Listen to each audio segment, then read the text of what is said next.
Welcome to the Toffee Blues, your source for all things Everton, and welcome to your Sunday night edition of the Everton 24/7 Daily Report on a day where Everton's pre-season got off to a stuttering start after they lost to the Kariobangi Sharks on penalties. But today's main story comes courtesy of Marco Silva himself, who states that he is hopeful that we will seal a permanent deal for Zouma.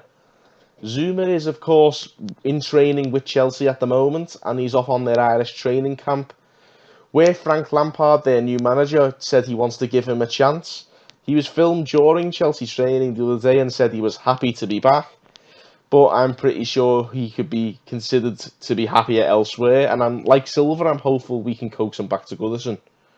However, in that interview, Silva also stated that he will not rule out what he called different solutions. And with that in mind, don't be surprised if the rumour mill throws up a multitude of centre-halves in the coming days. Now, the rumour mill yesterday, the rumour that took centre stage was Diego Costa, but the Liverpool Echo today understands that Everton are not interested in signing Costa, which in my opinion is very understandable, given his high wage and his age being well over that upper age range of 26 that Brands usually goes for. The Echo said while Everton wouldn't completely rule out the signing of older players, they would not invest heavily in them. Now, as I said yesterday, I do think we need to be strategic about our transfers, and for me personally, this news is very pleasing as it shows that there is indeed a clear strategy in place now, and hopefully what that means in our pursuit of a new striker, we'll avoid any of the very costly errors that we made 2 summers ago. Of course, Steve Walsh was the sporting director back then. Hopefully, Marcel Brands were in far more capable hands now, it's safe to say. Now, one player we have been linked with a lot, and arguably one of the more exciting transfer rumours of this summer, has been Malcom.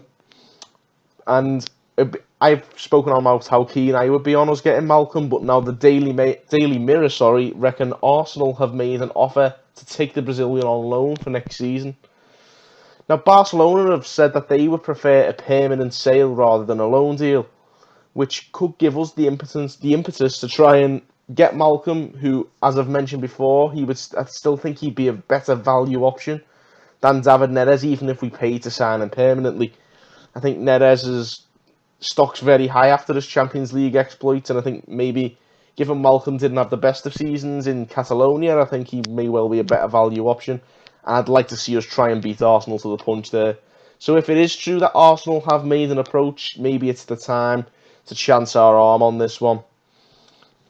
Now, keeping it with these exciting rumours that have been thrown around lately, and Kean is a name that's still getting thrown around, and Corriere dello Sport reckon that we've had a 27 million bid rejected by Juventus. Now, the Italian newspaper reckon that is because they would prefer to send Kean to Ajax either on loan or permanently as a make-weight in a deal with Ajax so they can sign Matthijs de Ligt. Personally, I wouldn't bid any higher than 30 million for the lad, given that he's only had 1 year of playing, albeit impressively at a top level. But you never know, given what we've had in the past. I mean, we've seen Davy Klaassen has a fantastic season before he came here. We've got to be careful with these players, tread carefully, don't overspend, don't break the bank. And given Marcel Brands is no mug in these situations, I think we'll be quite alright whichever way the wind blows there. Staying on this topic of strikers, and shortly after the end of last season, a name that was touted around a hell of a lot was Alexander Mitrovic. He was widely expected to be one of our main striking targets this summer. In the past couple of weeks, that rumour has since died down a little, and it may now be very much dead in the water, as today he signed a new contract with Fulham, despite their relegation to the Championship. This was a player who much of the fan base were divided on with regards to the quality he'd bring and whether he would be able to cut it at Everton. For me, I'd like to see us aim a little bit higher, and that looks as though it may well be the mindset taken by Brands and Silva in this case, with Mitrovic now looking set for another season of second-tier football at Craven Cottage, be it for better or worse as far as we're concerned. But hopefully we can attract a higher calibre of player, and let's see what magic Marcel Brands and Marco Silva can work this summer. Now, it does seem as if an under-18s player is signing a new contract with every passing day these days, and now Mackenzie Hunt becomes the latest to join the long list in the past week, with the highly rated midfielder signing a 3-year contract with the club. So best of luck to the lad in his fledgling Everton career. On the other hand, I'll finish now with a player whose Everton career you imagine is all but over, and that is Yannick Bolasie. Now, he wasn't in Kenya today for our game because he was also at the African Cup of Nations. I'll be quite honest, I genuinely forgot he was actually taking part in that tournament.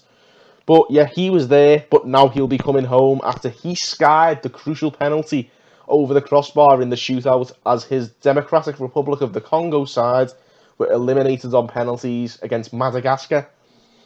Not the news we wanted to hear as far as Everton are concerned, as I was hoping that a decent AFCON showing may well have helped us get some potential suitors and get him sold on. But after some average performances where to be honest, he's been mainly coming off the bench, it only becomes more obvious to me that Bolasie isn't fit to have a future at Everton from here on in. Despite his obvious desire to fight his way back into contention, I think he turns 30 this year. I'm pretty sure he's high on the list of those players that Marcel Brands will be looking to shift sooner rather than later as we look to rebuild. Well, that's your lot, but not the finest start, of course, to our pre-season, it's safe to say. But we will be back in action next Sunday, and that will be in Switzerland against FC Sion. And hopefully by then, maybe there might be a new face or two to take on that tour with us. Between now and then, I'm sure there'll be plenty of rumours to keep your eye on. So be sure to tune in for tomorrow's daily report. And till then, thanks for watching again on the Toffee Blues.